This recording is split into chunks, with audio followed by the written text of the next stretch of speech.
Jane Carter's life took an unexpected turn one fateful morning in Chicago. As she rushed through the city streets, late for work, she stumbled upon a man collapsing from a heart attack. Her quick action saved his life, but it cost her job. Despite her struggles with unemployment, Jane found solace in visiting the hospital daily, forming an unspoken bond with the man she saved. Little did she know that her kindness would change both of their lives forever. In a heartwarming twist, Jane's life transformed from uncertainty and hardship to a new beginning filled with love, gratitude, and a second chance at happiness. If you are not subscribed, I recommend you subscribe and activate the bell so you don't miss any videos. Jane Carter stepped off the subway with a sense of urgency that matched the rhythm of her heels striking the pavement. The bustling streets of Chicago seemed to close in around her as she weaved through the crowd, her heart racing with every passing second. She was late again. The thought sent a jolt of anxiety through her. "Mr. Morgan is going to be furious," she whispered under her breath, frustration mounting as she tried to navigate the sea of people. As she passed the corner cafe, the familiar aroma of freshly brewed coffee tugged at her senses, tempting her to stop. Her empty stomach growled a painful reminder that she had skipped breakfast in her rush. The internal battle raged. Time was slipping away, yet the promise of caffeine seemed too irresistible to ignore. With a resigned sigh, Jane surrendered. "All right, I can't survive this day without coffee," she decided, darting into the cafe. "Good morning, Linda. Can you make my usual, please? And hurry. I'm running late," Jane exhaled, her voice laced with desperation. The elderly barista, Linda, greeted her with a warm smile, her hands already busy preparing Jane's drink. "Coming right up, sweetheart." Time felt like it was moving too fast, and Jane's pulse quickened as she anxiously glanced at her watch. Moments later, she clutched the hot cup, the warmth seeping into her cold fingers. "Thanks, Linda," she called over her shoulder, rushing back onto the street. As she hurried down the sidewalk, her mind raced with possible excuses for Mr. Morgan. "Mr. Morgan, I apologize for being late, but..." No, that won't work." She barely noticed the world around her until something unusual caught her eye. A man in a sharp business suit was leaning heavily against a building, his face alarmingly pale, his expression dazed. Jane's instincts kicked in, and she stopped abruptly. "Excuse me, sir, are you all right?" she asked, her voice tinged with concern. The man turned to her, confusion clouding his eyes. I don't feel right," he mumbled, swaying on his feet. Before Jane could react, his body went limp, collapsing toward the pavement. With a rush of adrenaline, Jane lunged forward, catching him just in time to stop his head from hitting the concrete. Panic surged through her as she screamed for help, her voice desperate. "Somebody please, call an ambulance." People around her paused, their eyes wide with curiosity, but no one stepped forward. Jane's hands trembled as she fumbled for her phone, her heart pounding in her chest.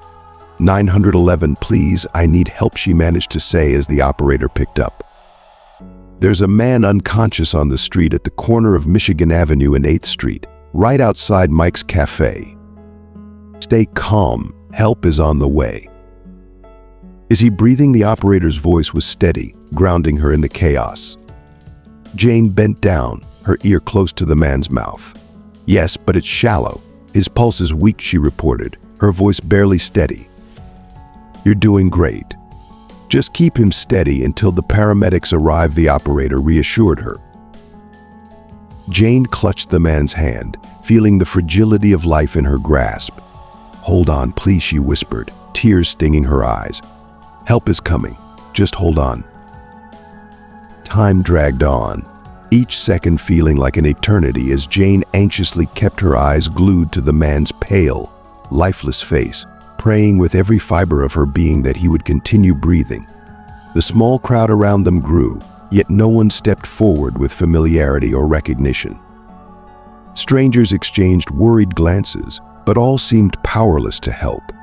The sharp wail of sirens pierced the air, and Jane's heart surged with a glimmer of hope as the ambulance finally screeched to a stop nearby.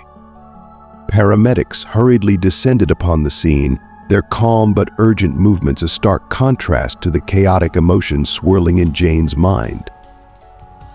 "What happened here?" one of the paramedics asked, kneeling beside the man with practiced precision.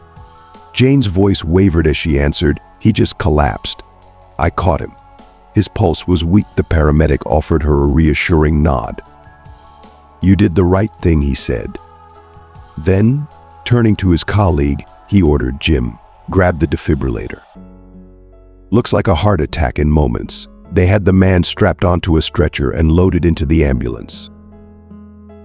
As they worked, one of the paramedics glanced at Jane and asked, "Are you a relative?" She shook her head quickly, feeling a strange mix of guilt and concern. "No, just a passerby. Can I come with you?" The paramedics exchanged a glance before one nodded. "All right, hop in. We might need more information at the hospital."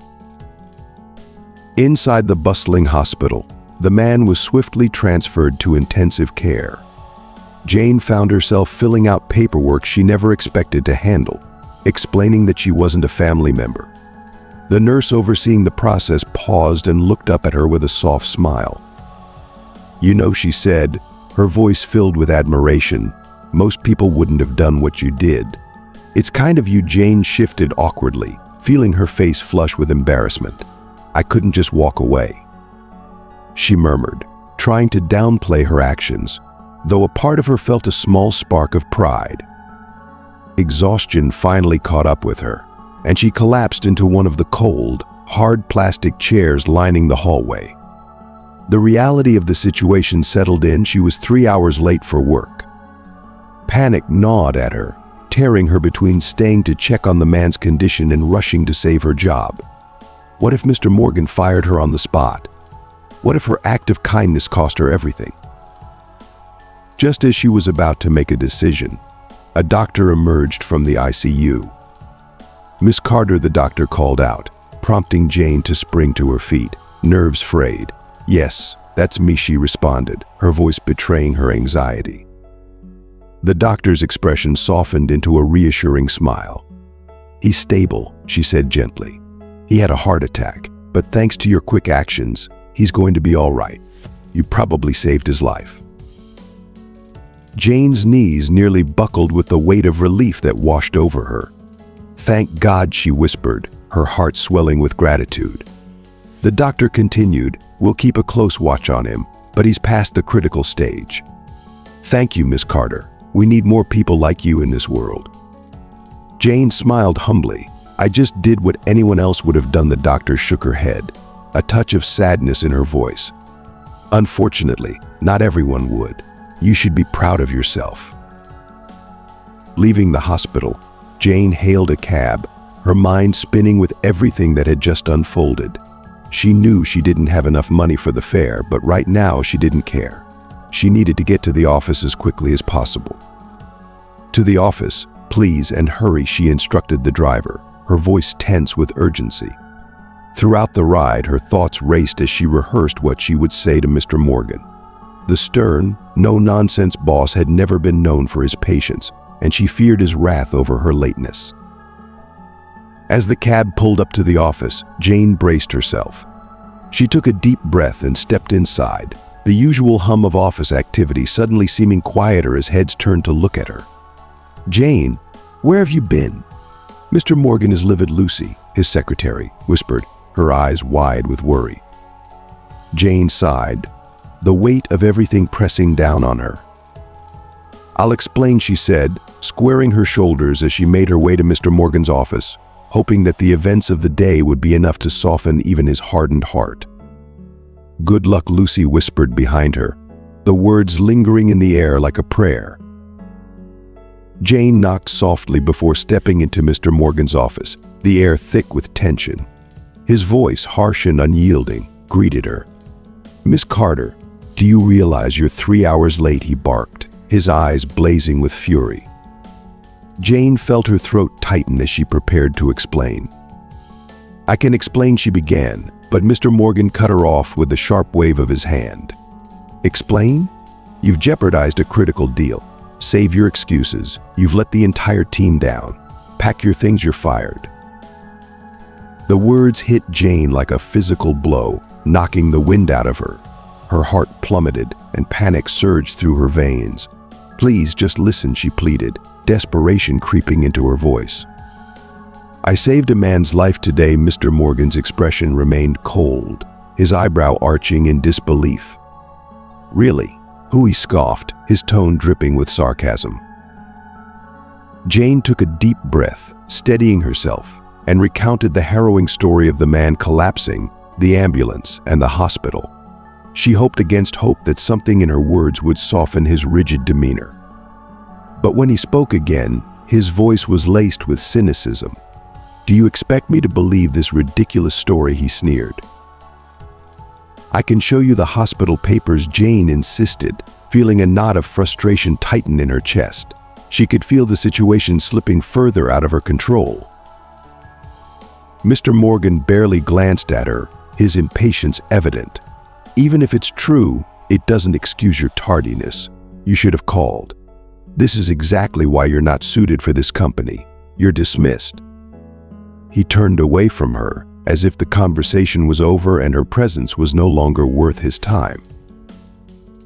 Tears stung Jane's eyes, and she fought to keep her voice steady. "Please give me another chance. I'll work harder than ever," she begged, her voice cracking under the weight of the moment. But Mr. Morgan didn't even look at her as he uttered his final words. "Goodbye, Miss Carter." Jane stumbled out of the office, the ground beneath her feet feeling unsteady. Her world had crumbled in a matter of moments. Lucy, Mr. Morgan's secretary, was waiting just outside, her face full of sympathy. "Oh, honey," she whispered, seeing Jane's tear-streaked face. "He fired you, didn't he?" Jane nodded, unable to find her voice. "That old jerk," Lucy muttered under her breath, shaking her head in disgust. "Don't worry, you'll find something better." "Do you want me to try talking to him?" she offered gently. Jane managed a weak smile through her tears. "No thanks," she said, her voice barely above a whisper. "You know how stubborn he is. Thanks for being kind," though the two women shared a brief, comforting hug before Jane returned to her desk, packing up her belongings with a heavy heart. As she left the office, the sky seemed to echo her sorrow. Rain began to fall softly, drizzling down like the city itself was mourning her failure. "Now what?" Jane murmured to herself as she wandered down the slick, wet sidewalk. The thought of returning to her tiny, cramped apartment with its stack of unpaid bills and an empty fridge felt unbearable. Without realizing it, her feet led her back to the hospital. Something inside her compelled her to check on the man she had helped. At the reception desk, she took a deep breath, trying to muster some courage. "Hi, I brought in a patient this morning. Can I check on him?" she asked. The nurse behind the desk was a kind-looking woman in her middle years, with gentle eyes that seemed to offer comfort without words. "Of course, dear. What's his name?" she asked, her fingers poised over the keyboard. "Carter." "Jane Carter," Jane replied. The nurse's fingers flew across the keys, and after a moment she looked up with a soft sigh. "Ah, here we are. I'm afraid the news isn't great. He's still unconscious, and his condition remains critical. The doctors are doing everything they can." Jane's heart sank at the words. "Oh no," she whispered, her voice filled with worry. "But there's hope, right? He'll get better." The nurse offered a small, reassuring smile. "There's always hope," she said softly. "Our doctors are the best, and they're doing everything they can." "Has anyone contacted his family?" Jane asked, the thought suddenly occurring to her. The nurse's face grew more serious as she shook her head. "No ID, no contact information. The police are looking into it, but so far, nothing." Jane's heart ached at the thought. "So he's all alone in there," she whispered, feeling a surge of compassion for the man she barely knew. "Yes," the nurse replied quietly, her eyes filled with sympathy. Jane hesitated for only a moment before a wave of determination washed over her. "Can I sit with him? I know it's not the usual procedure, but he shouldn't be alone." The nurse looked at her with a mix of surprise and admiration. After a brief pause, she smiled. "Okay, just for a little while. But if the doctors need the room, you'll have to step out." Jane's face lit up with gratitude. "Thank you so much," she said, her voice thick with emotion. As she made her way toward the man's room, she knew that despite everything, she had done the right thing. And in that moment, it felt like it was all that mattered. In room 305, Jane paused at the doorway, her eyes scanning the dimly lit room. The man lay still, connected to beeping monitors that measured his fragile existence. His face was pale and gaunt, the life seemingly drained from him. With a gentle breath, Jane stepped closer, her footsteps soft against the sterile floor. She reached out and took his hand, her fingers curling around his cold, limp one. "Hi," she whispered, unsure if her words would reach him in the silence of the room. "I'm the one who called the ambulance. You collapsed on the street, and I just couldn't leave you there. You didn't deserve to be alone like that." Jane watched his face, hoping for the faintest twitch of recognition, but he remained still, lost in whatever battle was being waged within him. "Today has been one of the craziest days of my life," she continued, her voice barely above a whisper. "I lost my job because of all this. My boss didn't think saving a life was more important than making it to work on time. Can you believe that?" She let out a small, bitter laugh. "But you know what? I don't regret it. You're still here, and that's what matters.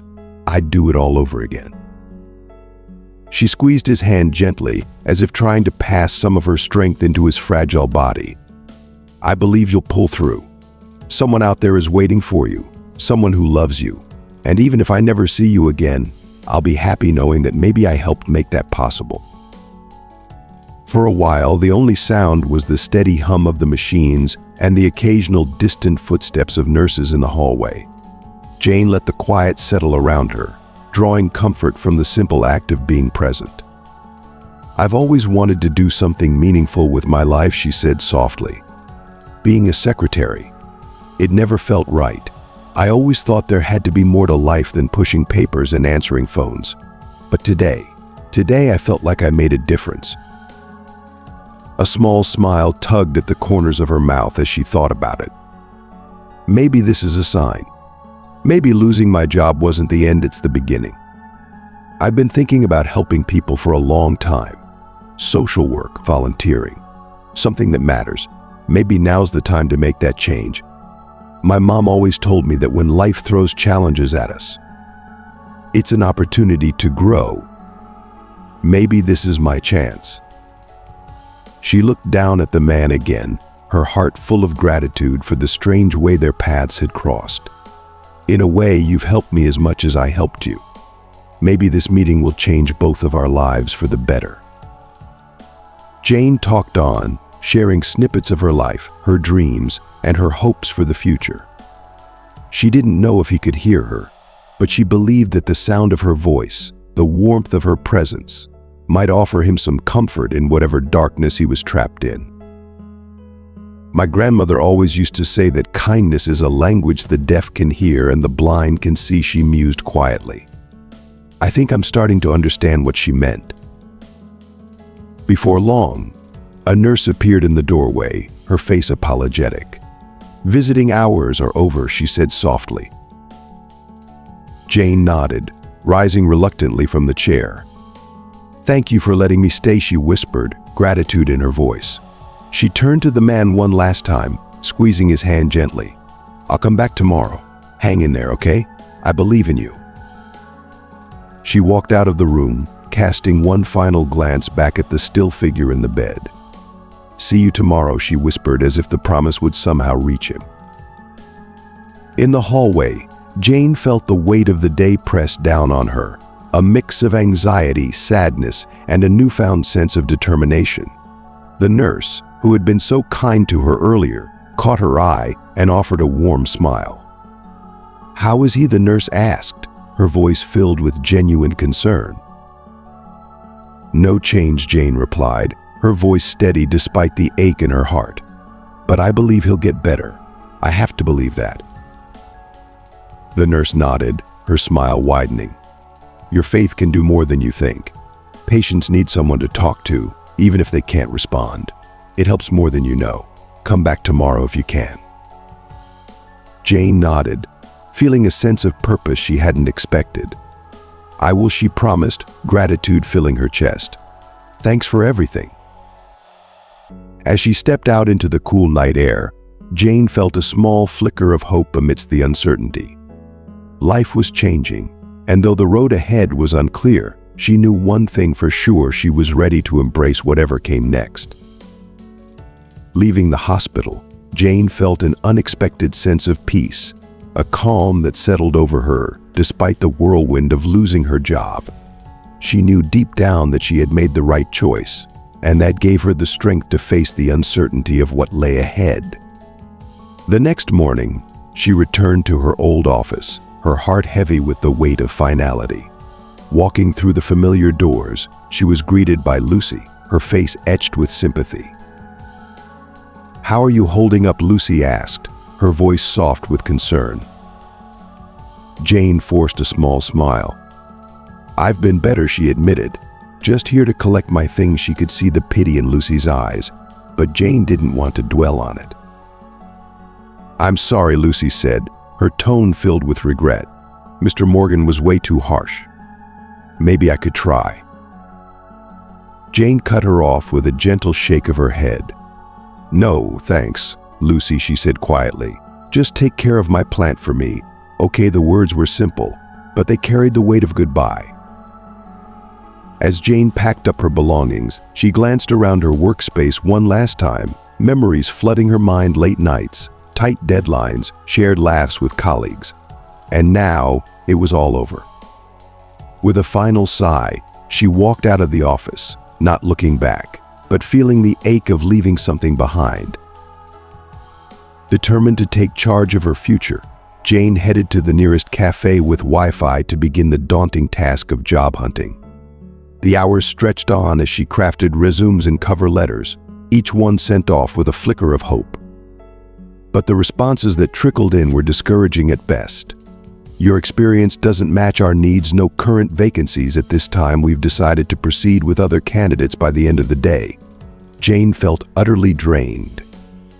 She stared at her calendar, her rent due in 3 weeks, the pressure mounting.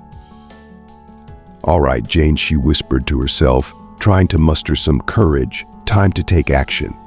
You can do this." She pushed herself harder, scouring job sites late into the night, tailoring each application to perfection.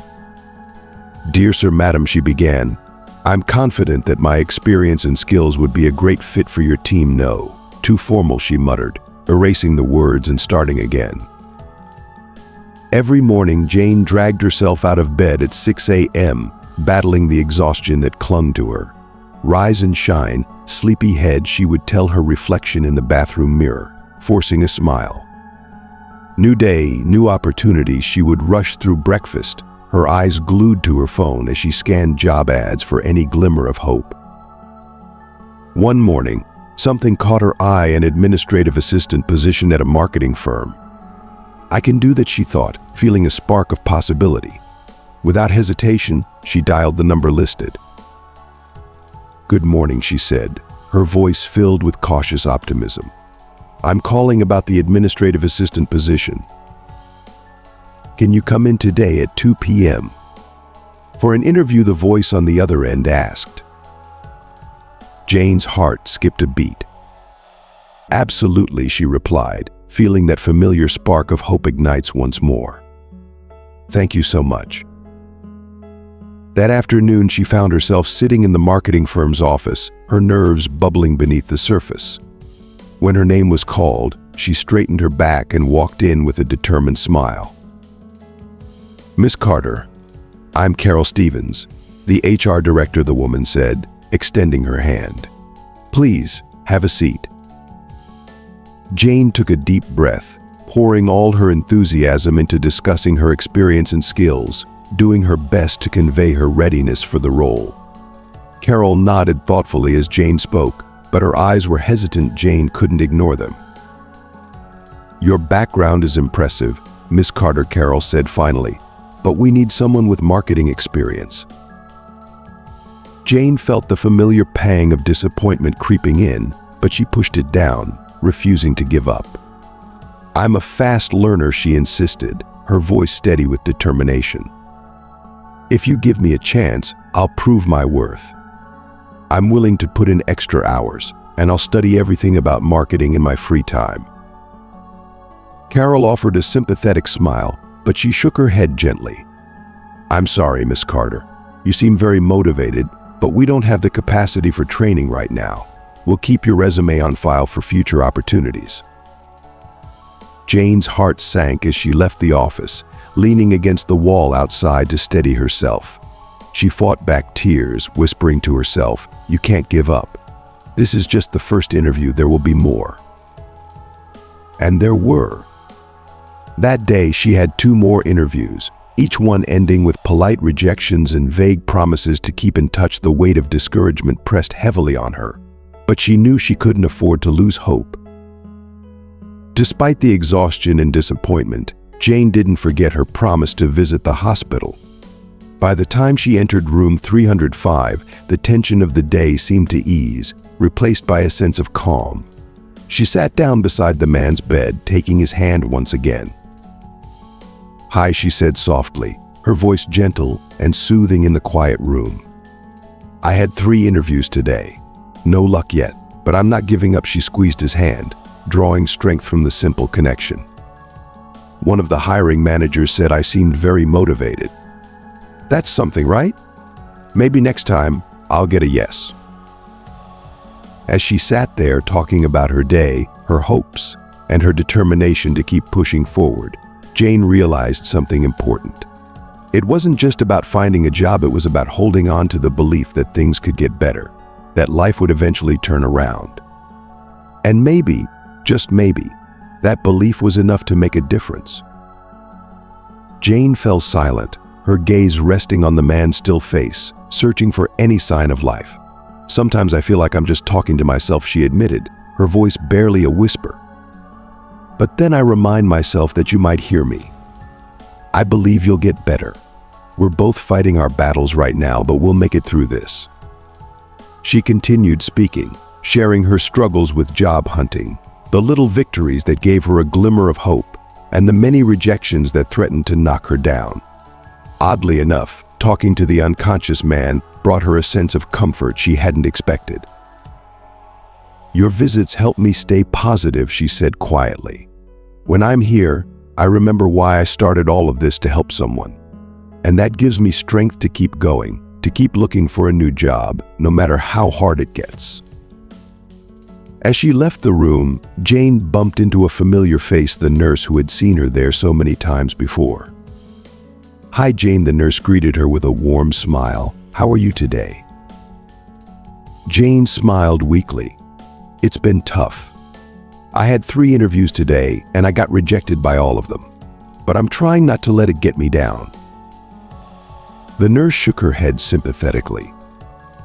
"Jane, I see you here every day, despite everything you're going through. You're an incredible person. Don't lose hope. Something good will come your way." Jane's smile brightened a bit. "Thank you," she replied, feeling a little lighter. "I'll do my best to stay positive."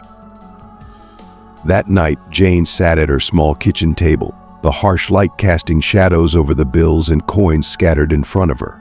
She counted her remaining money, her heart heavy with anxiety.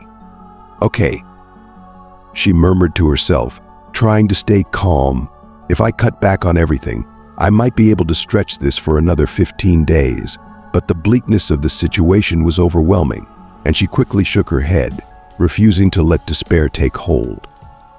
"Something has to go right. It just has to," she whispered fiercely. She opened her laptop, diving back into job hunting with renewed determination. She crafted new resumes, polished cover letters, and applied for anything that seemed remotely promising.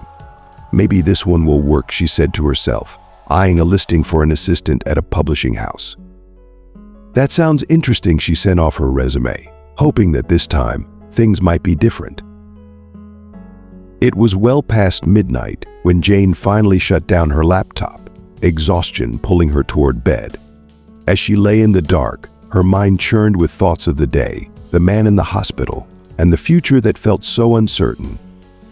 "Please," she whispered into the stillness of the night, her voice trembling with desperation.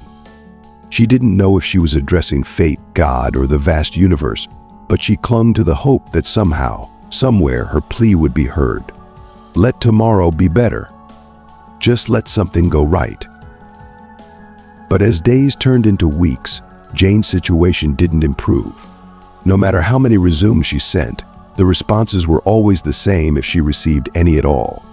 One evening, as she sat at her kitchen table counting her dwindling savings once more, the reality of her situation hit her hard. Tears welled up in her eyes as she realized she could no longer avoid the inevitable.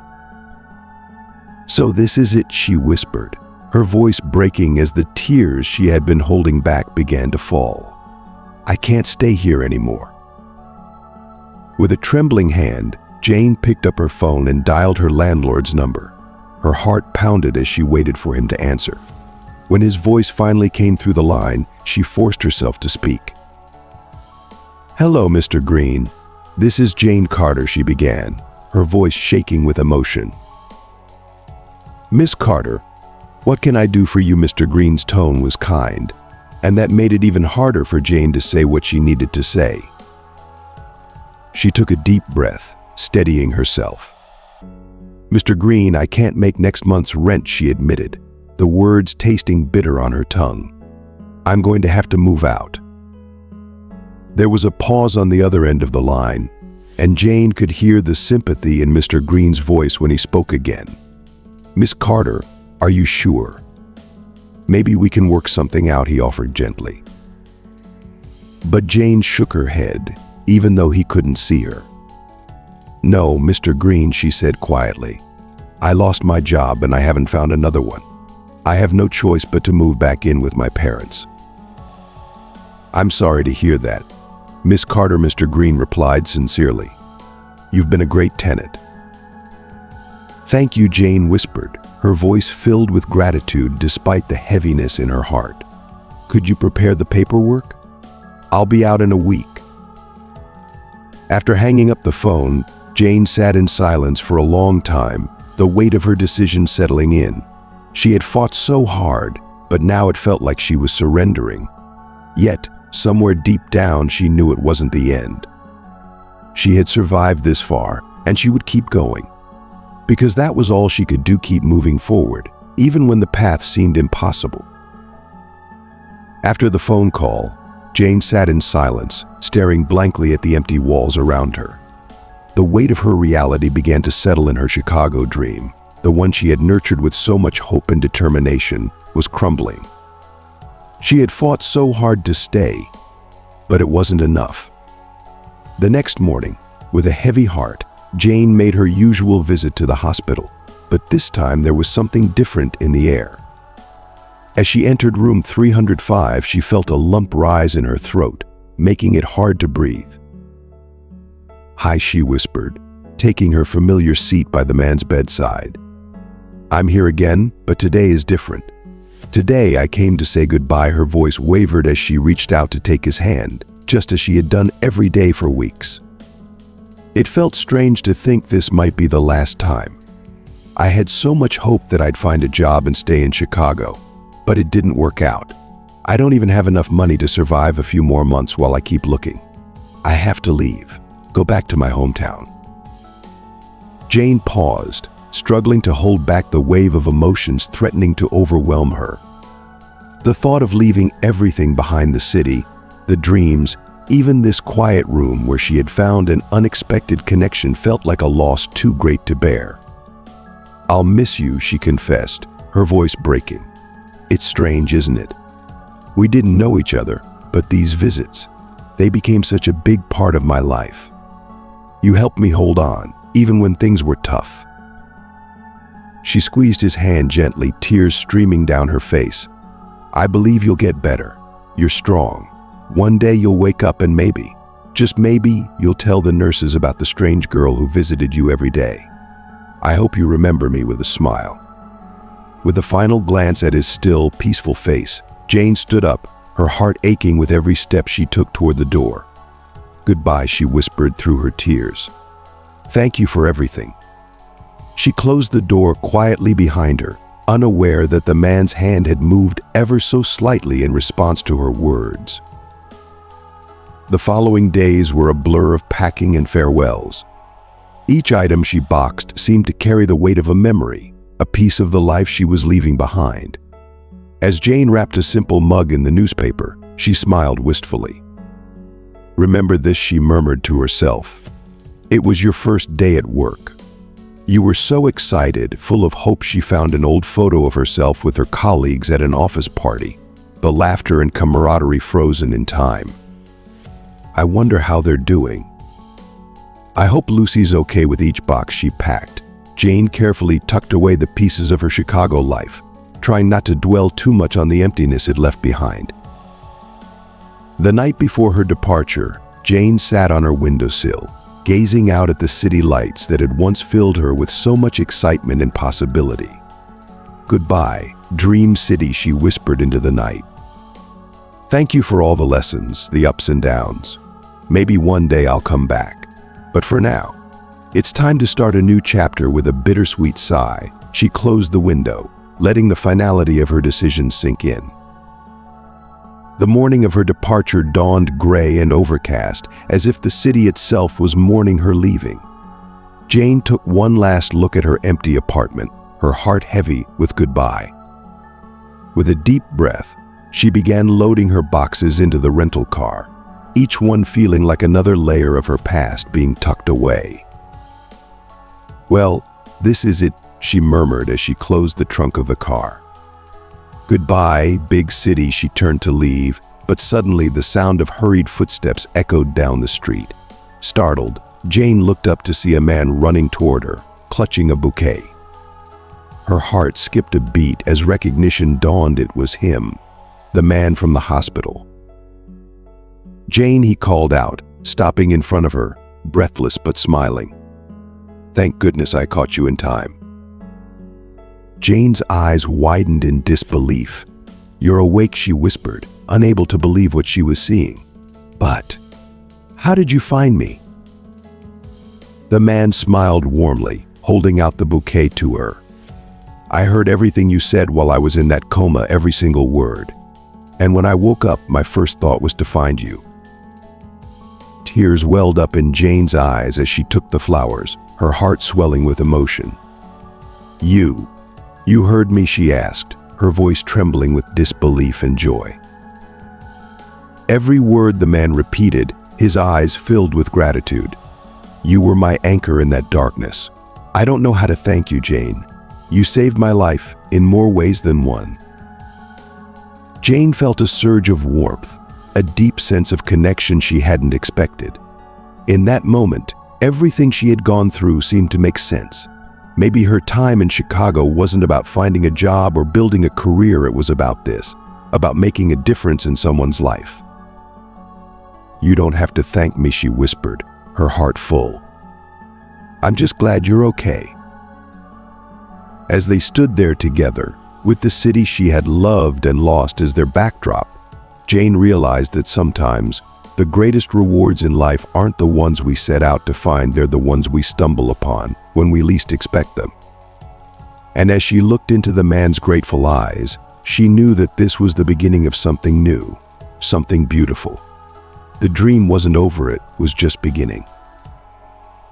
Jane took the bouquet, her emotions overwhelming her as tears filled her eyes. "I don't know what to say," she whispered, her voice trembling with gratitude and disbelief. "Say you won't leave," Alex said, his tone serious and heartfelt. He handed her an envelope, and Jane looked at him in astonishment, then down at the envelope, then back at him, her heart pounding in her chest. "Here are the papers for your new job and the lease for your new apartment.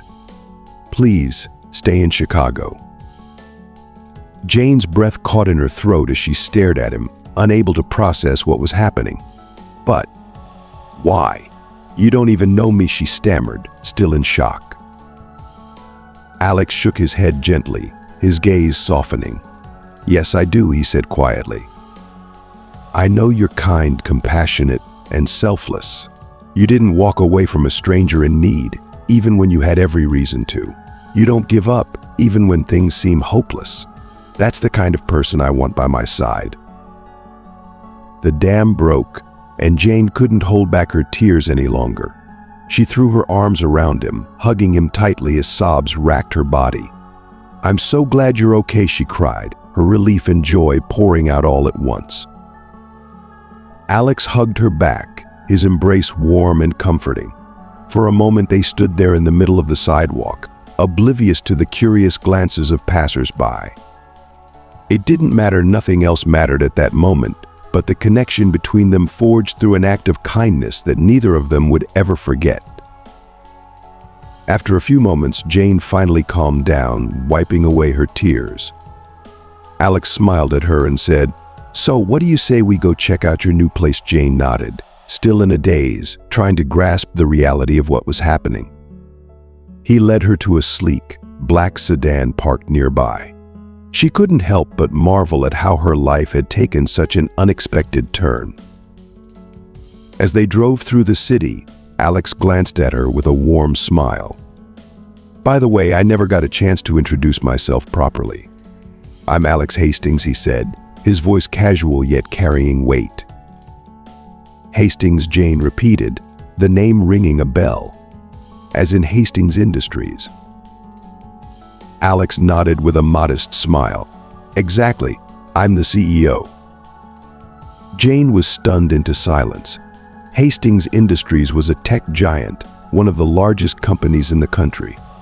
The man she had been visiting in the hospital, the man whose life she had unknowingly helped save, was one of the most influential people in the industry. The realization left her speechless.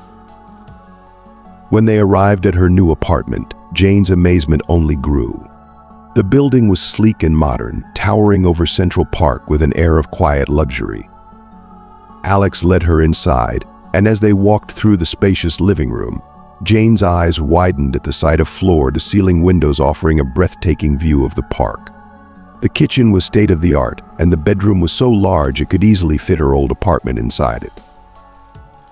This is too much, Jane murmured, her voice filled with awe.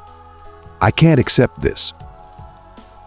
Yes, you can, Alex said gently, cutting her off. And you should. Consider it a thank you for saving my life. They sat down in the living room, the weight of the moment hanging between them. Alex's expression grew more serious as he began to share his story. You see, Jane, I'm an orphan. I don't have any family to look for me. I've always been a bit of a workaholic, and I'm often away on long business trips. My staff assumed I was working on some secret project when I disappeared. They tried to manage without me, waiting for my return. Jane listened intently, her heart aching as she imagined what it must have been like for him. When I woke up and realized how much time had passed, I was shocked, Alex continued. But through all the chaos, my first thought was to find you. You were the one constant during that time. Your voice, your stories, they gave me something to hold on to, something to help me recover. Jane's breath caught in her throat as she realized the impact she had unknowingly had on him. I never imagined, she began, but her words trailed off, overwhelmed by the magnitude of it all. You made a difference in my life, Jane, Alex said softly, his eyes filled with sincerity. And now, I want to make a difference in yours. Tears welled up in Jane's eyes again, but this time they were tears of gratitude, of joy, of hope. She smiled through them, feeling a deep sense of connection with the man sitting across from her. Thank you, she whispered, her voice full of emotion. I don't know how to ever repay you for this. Alex smiled warmly. You've already done more for me than you realize. Now it's my turn to give back. As they sat together, looking out over the city that had once been filled with uncertainty and doubt, Jane realized that her Chicago dream wasn't over, it had simply taken a different form. And as she looked into Alex's eyes, she knew that this was the beginning of a new chapter, one filled with possibilities she had never imagined. "I'm glad I could help," Jane whispered, her voice laced with emotion. "You did so much more," Alex replied with earnest intensity. "And now, I want to offer you something in return. I need a personal assistant, someone I can trust implicitly, someone who embodies the values that truly matter. Someone like you." Jane's eyes widened in disbelief. "But I have no experience working for such a big company," she stammered, her mind racing with doubt. "You'll learn," Alex assured her with a warm smile. "Skills can be taught, but honesty and compassion, those are qualities that money can't buy, and you have them in abundance." Jane took a deep breath, her heart pounding as she considered the unexpected offer. "I don't know what to say," she admitted, overwhelmed by the turn her life had taken. "Say yes," Alex urged gently, his smile reassuring, and after a moment of hesitation, Jane nodded. Yes.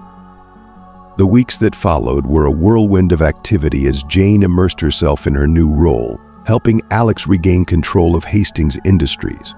She dove headfirst into the work, absorbing everything she could about the business world. Despite her initial nerves, Jane found that she thrived under Alex's guidance.